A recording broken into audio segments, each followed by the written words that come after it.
देख रहे हैं वसई सत्ता हिंदी न्यूज। नमस्ते, सत श्री अकाल, आदाब दोस्तों। मैं हूं आपका शाहजहां सिंह। आप अक्सर मुझे मेरे टीवी शोज़ में देखते हैं, सीरियल्स में, फिल्मों में, एड्स में। आज एक ऐसी स्थिति आ गई है हिंदुस्तान में कि आप हर बिज़नेस में अपने घर में कैद होकर रह गए हैं। आप कुछ नहीं कर पा रहे हैं। और हिंदुस्तान एक ऐसा देश है जहाँ पे सब चीज़ों के लिए कमाना ज़रूरी है, काम करना ज़रूरी है, क्योंकि यहाँ पे बहुत सारे लोग कमा के खाते हैं, जिनका पर डे का काम होता है। सुबह से कमाते हैं, शाम को खाते हैं, कल कमाते हैं तो परसों खाते हैं। तो इतने दिन घर पर बैठना, ये लॉकडाउन उन लोगों को बहुत प्रभावित कर गया है। स्पेशली बहुत बुरा लगता है, बहुत सैड फील होता है, क्योंकि आज हम घर पे बैठ के टीवी देख रहे हैं, न्यूज़ देख रहे हैं, हमें सब इन्फॉर्मेशन घर पे बैठ के पता चल रही है। क्योंकि अक्सर हम अपने काम के सिलसिले में घर से बाहर रहते थे, लेकिन अब घर पे रहते हुए कि इतनी चीज़ें पता लग रही हैं कि बहुत दुख होता है। जैसे कि कुछ मज़दूर जो इन शहरों में, बड़े शहरों में रहकर ना तो कुछ उनको खाने को मिल रहा है, ना उनकी रहने की जगह है, ना उनके पास पैसे बचे हैं। क्योंकि 2 महीने का लॉकडाउन है। 2 महीने कोई भी आदमी जो पैसा कमा के खा के ज़िंदगी गुजारता है, उसके लिए मुश्किल हो जाता है कि घर पे बैठ के खाना। क्योंकि हिंदुस्तान में गरीबों की संख्या मेरे ख्याल से 70-80% है। उसके बाद बाकी सारे मिडिल क्लास वाले, 10% इसमें रिचेस्ट पीपल आते हैं, जिनको कभी भी इन चीज़ों से जूझना नहीं पड़ता। आज वो सब बैठे हैं। तो लेकिन सबसे ज़्यादा मुश्किल का दौर आया है उन लेबरर्स के लिए, उन मज़दूरों के लिए। पिछले कुछ दिनों पहले देखा कुछ न्यूज़ में कि कुछ मज़दूर रेल की पटरी पर कट कर मर गए।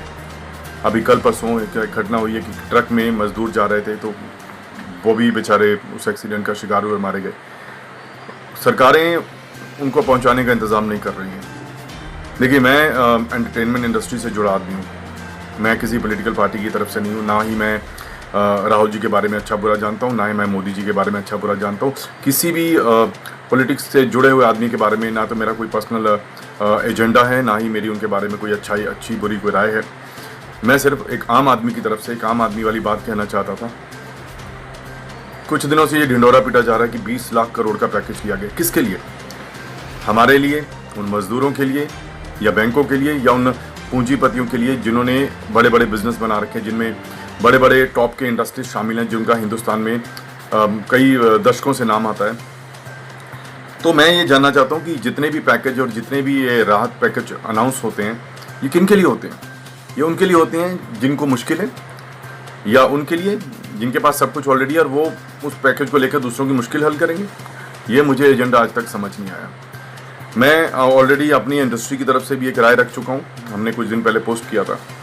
एक पोस्ट था कि बॉम्बे में जितने भी एक्टर्स रहते हैं, जितने डायरेक्टर्स रहते हैं, जितने टेक्नीशियंस रहते हैं, जितने भी लोग बॉम्बे में दूसरे शहरों से आके काम करने के लिए आके रहना शुरू करते हैं, ये दुनिया भर में फेमस है कि बॉम्बे की प्रॉपर्टी और बॉम्बे के रेंटल वर्ल्ड में सबसे महंगे हैं। तो आप सोचिए, जो आदमी अपने घर से 2 महीने से यहाँ पे आके बैठा हुआ है और वो काम नहीं कर पा रहा है, और उनके लिए रेंटल बर्डन, महाराष्ट्र गवर्नमेंट से मेरी ये एक रिक्वेस्ट थी कि इनको कुछ राहत दी जाए। क्योंकि देखिए, ऑनर्स को है कि जो ऑनर्स ऑलरेडी अपनी प्रॉपर्टीज़ बनाकर बैठे हैं, अपने घर में बैठे हैं, उनके लिए मुश्किल नहीं है। लेकिन जो लोग बाहर से आके इतने भारी भरकम रेंट देते हैं, और रेंट भी इनका कम नहीं है, मिनिमम 20,000 एक छोटे से कमरे का है, जो भी कोई मेकअप या डिपार्टमेंट वाले लोग रहते हैं। और एक्टर्स जितने रहते हैं तो उनकी एक लाइफस्टाइल है, कम से कम 50,000 का उनका एक घर का रेंटल होता है। They are not able to manage, क्योंकि शूटिंग्स में जितने भी लोग काम करते हैं सबको पैसे 3 महीने के बाद मिलते हैं। और ये जितने मजदूर हैं जो इस चीज़ों से जुड़े हुए हैं, चाहे वो कारपेंटर हैं, चाहे वो मेट्रो का काम कर रहे हैं, हर कोई भी काम नहीं कर पा रहा है। सब लोग अपनी जगह पे फंसे पड़े हैं, और सरकारों ने इनको भेजने का एक इंतज़ाम तक नहीं किया। सरकार इनके लिए प्राइवेट बसेस का इंतज़ाम कर सकती थी। इनके लिए स्पेशल डॉक्टर्स की टीम लगाकर उनको टेस्ट करके एक एक करके बस में चढ़ा के उनको उनके शहरों में भेजा जा सकता था। उनके खाने पीने का इंतज़ाम किया जा सकता रास्ते से। तो ये जो लोग ट्रेन में कट के मर रहे हैं, ये जो ट्रकों के बीच घुस के जा रहे हैं और भूख से मर रहे हैं, उनके छोटे छोटे बच्चे मैं देख रहा हूँ कि रोड पे चल रहे हैं, पैरों में छाले पड़ गए हैं, जूते चप्पल नहीं है उनके पास इतनी गर्मी में पीने को पानी नहीं है। और अभी 2 दिन पहले भी मैंने एक पोस्ट में पढ़ा कि बिहार बॉर्डर बंद कर दिया गया है, जहाँ पे जितने ट्रक वाले हैं, जितने लोग वहाँ पे राशन सप्लाई या सामान लेके जा रहे हैं, सब अटक गए हैं। और उन बेचारों की इतनी बुरी हालत हो गई है कि वहाँ पे बॉर्डर पे चीज़ों को 4 गुना महंगा बेचा जा रहा है। एक पानी की बोतल जो 20 रुपए की है, उसको 100 रुपये में दिया जा रहा है। एक खाने की चीज़ जो 20 रुपए की है उसको 100 रुपये में बेचा जा रहा है। एक बिस्किट का पैकेट जो 5 रुपए का उसको 50 रुपये में बेचा जा रहा है। तो ये हिंदुस्तान में क्या हो रहा है? ये लूट मची हुई है कोरोना में, या देश में ये 20 लाख करोड़ का पैकेज किसको दिया जाएगा? I just want to no.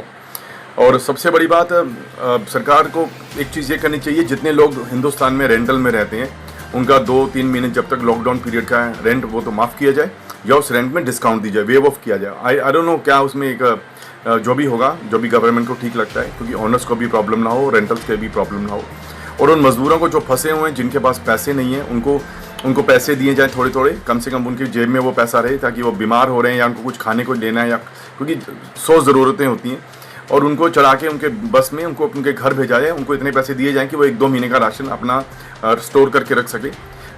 दूसरी बात मैं ये जानना चाहता हूँ कि गवर्नमेंट कहाँ है आज entertainment industry, events industry, daily wages, और होटलियर्स, और hospitality industry, food industry, dhaba, restaurant, ये जितनी चीज़ें हैं, मुझे लगता है कि ये इन लोगों को गवर्नमेंट को टैक्स देना या तो बंद कर देना चाहिए, क्योंकि आज जब ये इतनी गड़बड़ सिचुएशन आई है, क्या वो लोग खाते नहीं हैं? क्या उनके घर नहीं है? क्या उनके बच्चे नहीं हैं?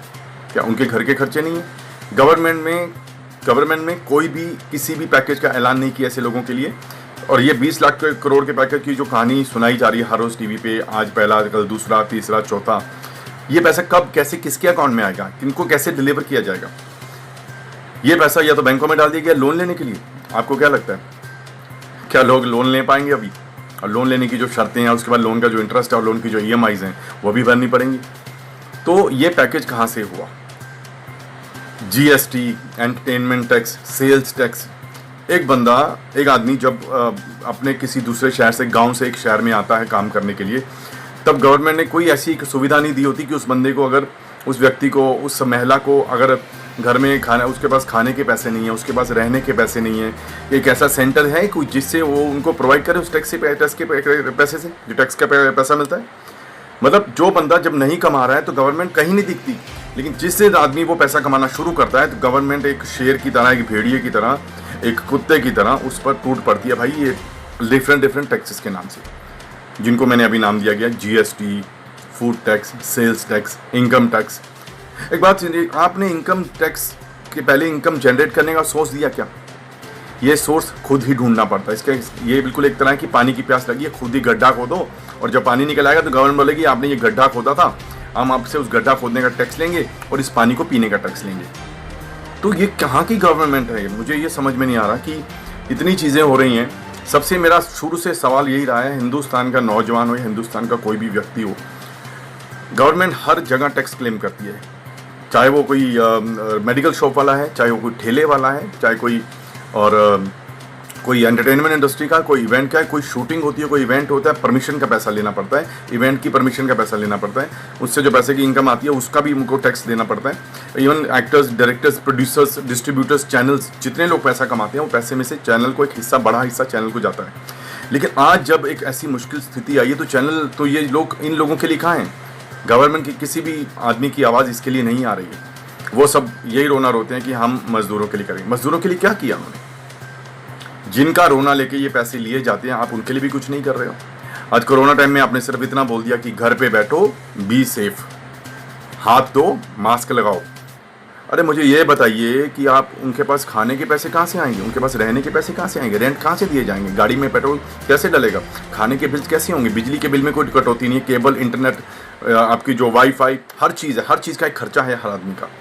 आप घर से बाहर निकलते हो, आपको ऑटो में, टैक्सी में जाना है, आपको गाड़ी में पेट्रोल डलवाना है। लोगों की गाड़ियाँ घर पे ख़राब हो गई हैं खड़ी, वो खर्चा उनको आया है। लोगों के टीवी ख़राब हो गए, उनको वो खर्चा आया है।